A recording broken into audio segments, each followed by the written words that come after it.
2026 കേരള നിയമസഭാ തെരഞ്ഞെടുപ്പിൽ UDFിനെ ഉജ്ജ്വല വിജയത്തിലേക്ക് നയിച്ച VD സതീശൻ മുഖ്യമന്ത്രി പദം ഏറ്റെടുക്കുമ്പോൾ അത് കേരള രാഷ്ട്രീയത്തിലെ ഒരു പുതിയ യുഗത്തിന്റെ തുടക്കമായാണ് വിലയിരുത്തപ്പെടുന്നത്.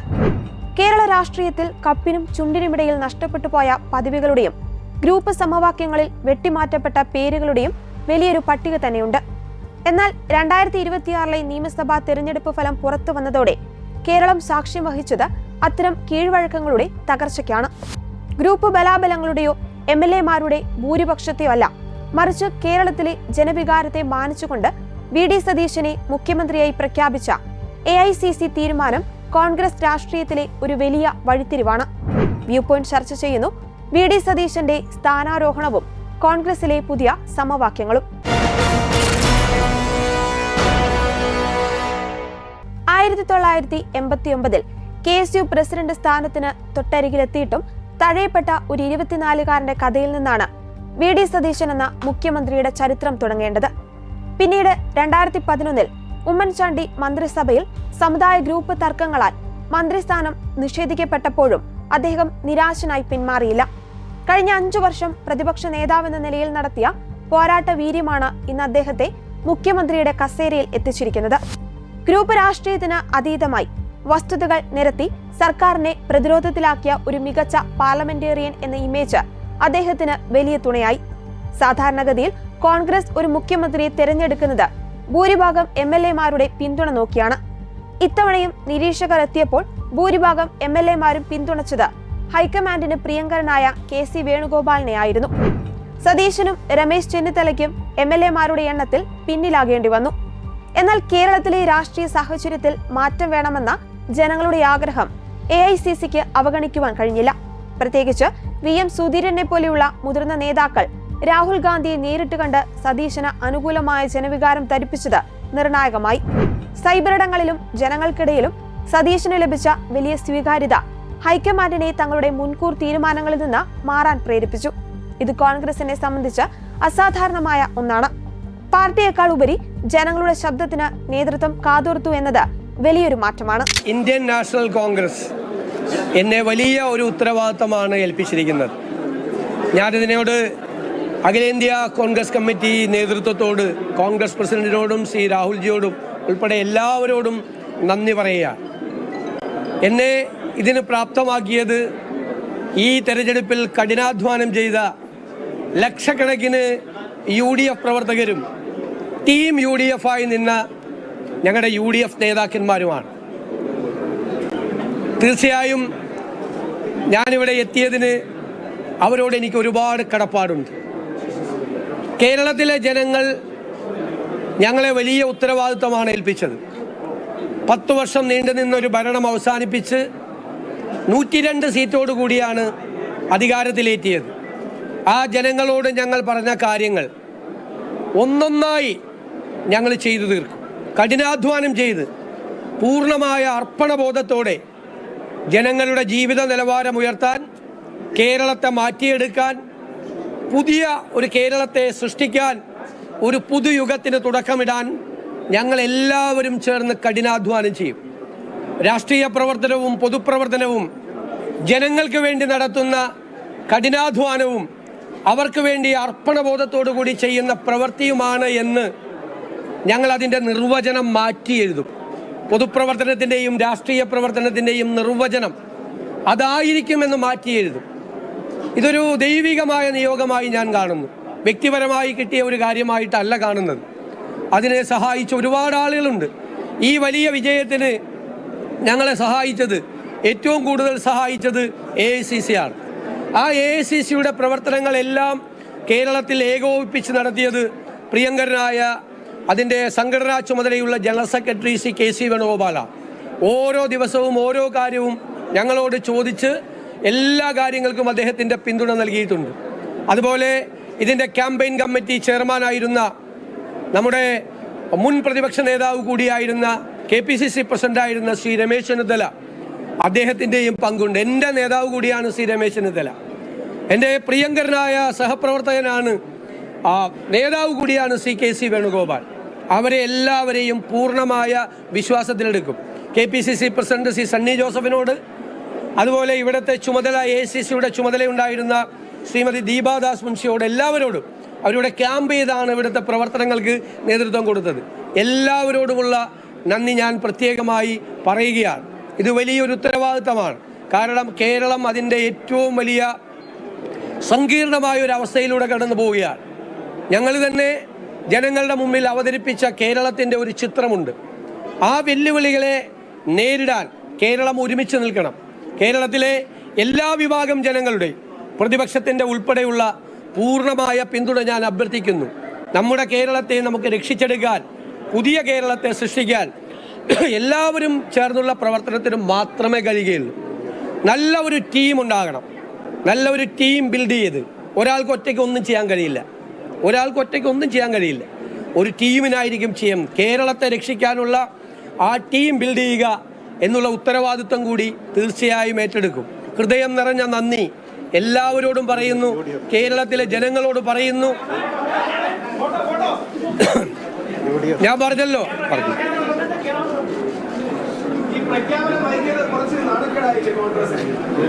ഒരു നാണക്കേടും ഇല്ല. ഇതൊക്കെ ഫോർമാലിറ്റീസ് ഉണ്ട്, നടപടിക്രമങ്ങളുണ്ട്. നിങ്ങൾ മറ്റ് സംസ്ഥാനങ്ങളിലെല്ലാം വിവിധ പാർട്ടികൾ മുഖ്യമന്ത്രിമാരെ തിരഞ്ഞെടുക്കാൻ എത്രയോ സമയം എടുത്തിട്ടുണ്ട്. ചരിത്രം അറിയാതെ അങ്ങനെ കുറ്റപ്പെടുത്തരുത്. ഒരുപാട്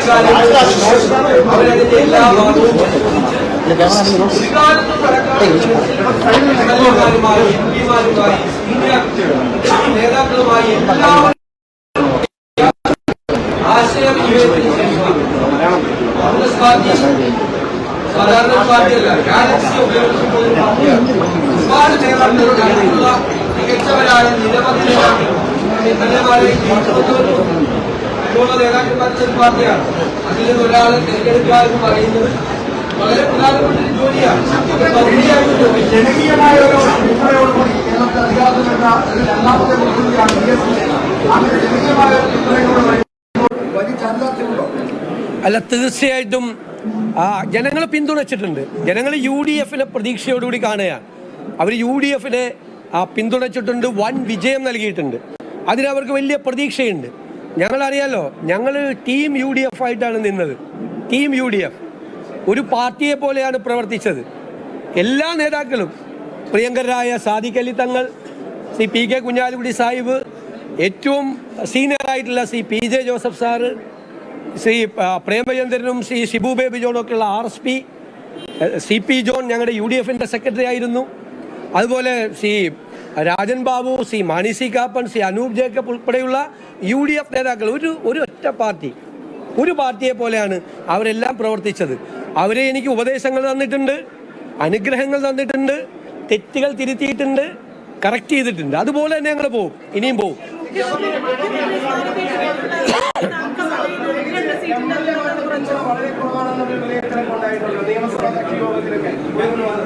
എങ്ങനെ?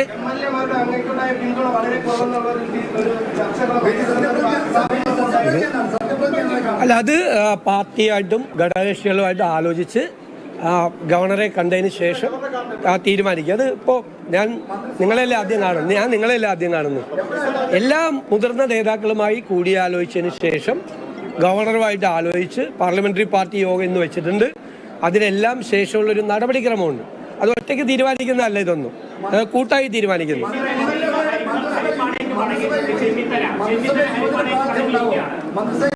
വരട്ടെ, ഞാനല്ലല്ലോ മന്ത്രിമാരെ തീരുമാനിക്കുന്നത്, കൂട്ടായിട്ടാണ് തീരുമാനിക്കുന്നത്. പാർട്ടിയാണ് മന്ത്രിമാരെ തീരുമാനിക്കുന്നത് പാർട്ടിയാണ് നിർദ്ദേശിക്കുന്നത്. ഞാനല്ല തീരുമാനിക്കുന്നത് മന്ത്രിമാരെ. എന്നോട് അഭിപ്രായം ചോദിക്കും പാർട്ടി, മറ്റ് നേതാക്കളോട് അഭിപ്രായം ചോദിക്കും, എന്നിട്ട് പാർട്ടിയാണ് അത് ചെയ്യുന്നത്.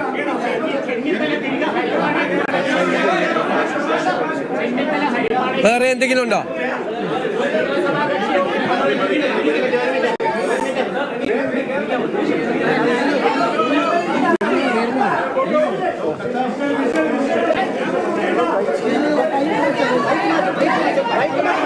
മുഖ്യമന്ത്രി സ്ഥാനം നിഷേധിക്കപ്പെട്ടതിൽ കടുത്ത അതൃപ്തിയിലാണ് ചെന്നിത്തല.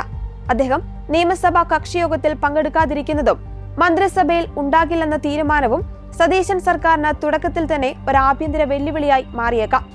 അതേസമയം പാർട്ടിയുടെ അച്ചടക്കമുള്ള പ്രവർത്തകനായി VD സതീശനെ പിന്തുണയ്ക്കുമെന്ന് KC വേണുഗോപാൽ പ്രഖ്യാപിച്ചെങ്കിലും മാധ്യമപ്രവർത്തകരുടെ ചോദ്യത്തിന് AICC പദവി വേണമെങ്കിൽ അതും തരാം എന്ന മറുപടിയിൽ മുഖ്യമന്ത്രി കസേര നഷ്ടപ്പെട്ടതിലെ നിരാശ ഒളിഞ്ഞിരിപ്പുണ്ട്.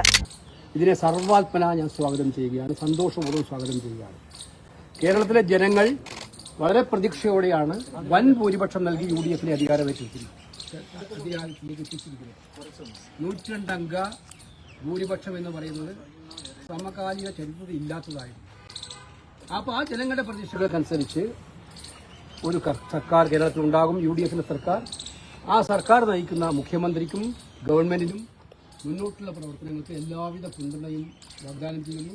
മുഖ്യമന്ത്രിയായി പാർട്ടി ഹൈക്കമാൻഡ് നിയമിച്ച ശ്രീ VD സതീശനെ അങ്ങേയറ്റം ഹൃദയം തുറന്ന് അഭിനന്ദിക്കാൻ ഞാൻ ആഗ്രഹിക്കുന്നു. അദ്ദേഹത്തിന് എല്ലാ വിധത്തിലൂടെയും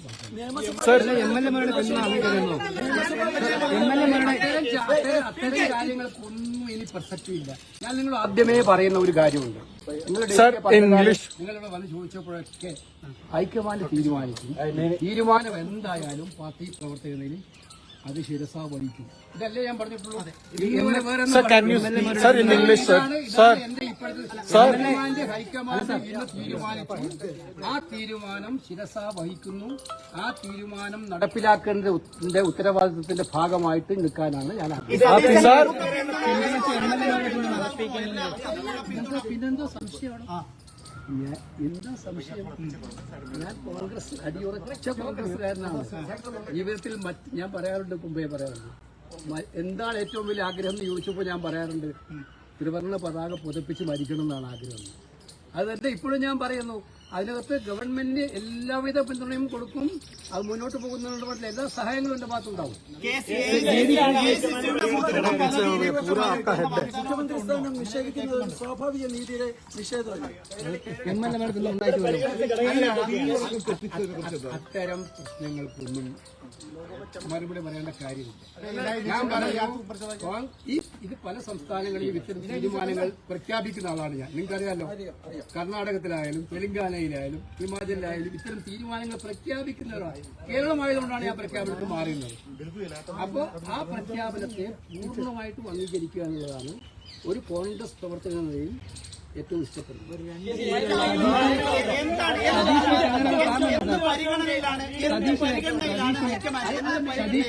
നേതൃത്വം എല്ലാ വശങ്ങളും ആലോചിച്ചിട്ടായിരിക്കും തീരുമാനമെടുത്തിട്ടുണ്ടാവുക.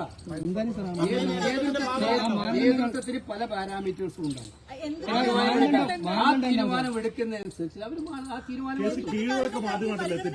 അല്ല, ആ തീരുമാനം അനുസരിച്ചിട്ട് അവർ തീരുമാനമെടുക്കും എന്നുള്ളതിന് സംശയമില്ല. അങ്ങനെ എടുത്തിരിക്കുന്നത്.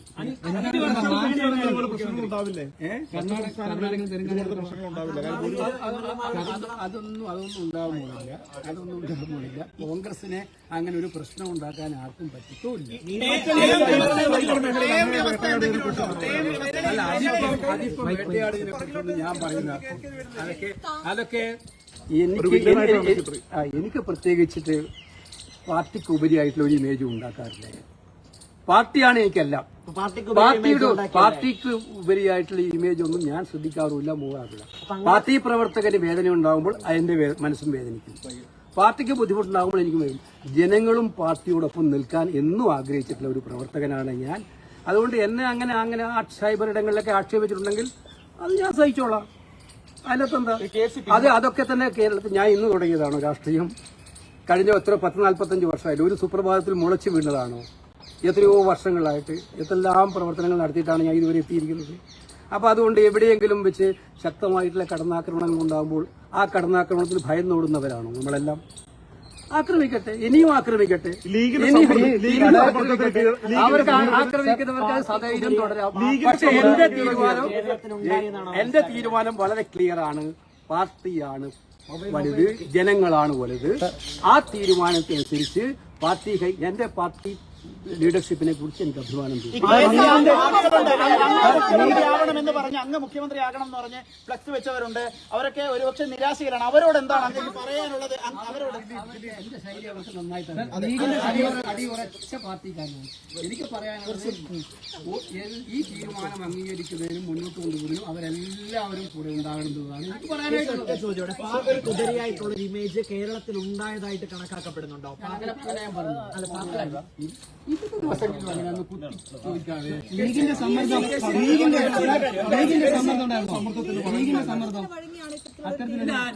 ഞാൻ പറഞ്ഞത് എനിക്ക് ഇത്രയേ പറയാനുള്ളൂ. അല്ല BJP നിങ്ങൾ കുറെ ദിവസമായിട്ട് നിങ്ങളിങ്ങനെ വരും, എനിക്ക് നിങ്ങളുടെ മുമ്പിൽ കാണാൻ പറ്റാറില്ല. അതിന്റെ പ്രയാസമുണ്ട്. അതുകൊണ്ട് ഇന്ന്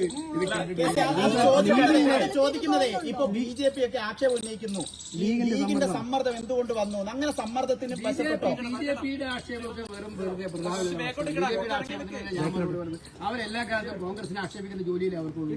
അവർക്ക് വേറെ ആക്ഷേപമുണ്ട്. സമ്മർദ്ദം ഉണ്ടായിട്ടില്ല എന്നാണോ? അല്ല, ഞാൻ പറഞ്ഞല്ലോ ഇതിനകത്ത് ഈ കാര്യത്തിൽ കൃത്യമായിട്ടുള്ള UDFന്റെ ലീഡർഷിപ്പിന്റെ അല്ല കോൺഗ്രസ് ലീഡർഷിപ്പിന്റെ തീരുമാനമാണ്.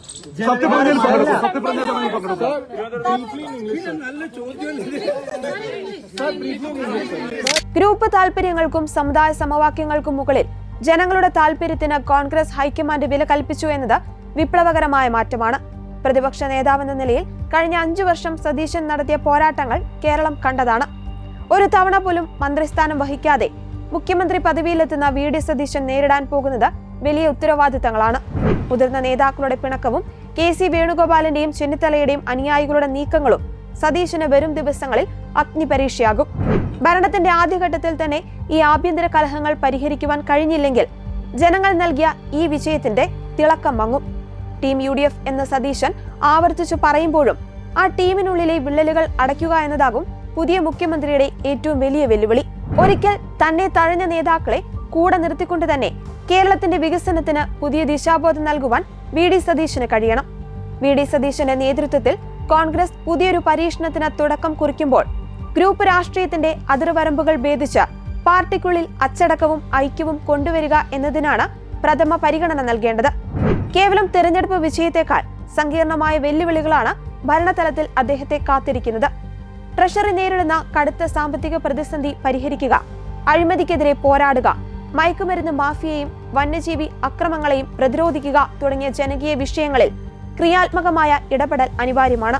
പിണറായി വിജയൻ പ്രതിപക്ഷ നേതാവായി എത്തുന്നതോടെ നിയമസഭയിൽ ഉണ്ടാകുന്ന രാഷ്ട്രീയ പോരാട്ടങ്ങളെ സദ്ഭരണത്തിലൂടെയും വികസന കാഴ്ചപ്പാടിലൂടെയും നേരിടുവാൻ VD സതീശന് കഴിയണം.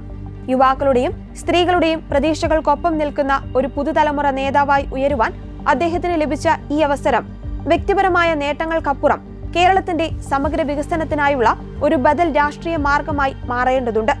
ഗ്രൂപ്പ് താൽപര്യങ്ങൾ ഭരണത്തെ ബാധിക്കില്ലെന്ന് ഉറപ്പുവരുത്തി പ്രതിപക്ഷവുമായി വികസന കാര്യങ്ങളിൽ സഹകരിച്ച് കേരളത്തിന് ഗുണകരമായ ഒരു മാറ്റം സൃഷ്ടിക്കുവാൻ പുതിയ മുഖ്യമന്ത്രിക്കും മന്ത്രിസഭയ്ക്കും സാധിക്കട്ടെ.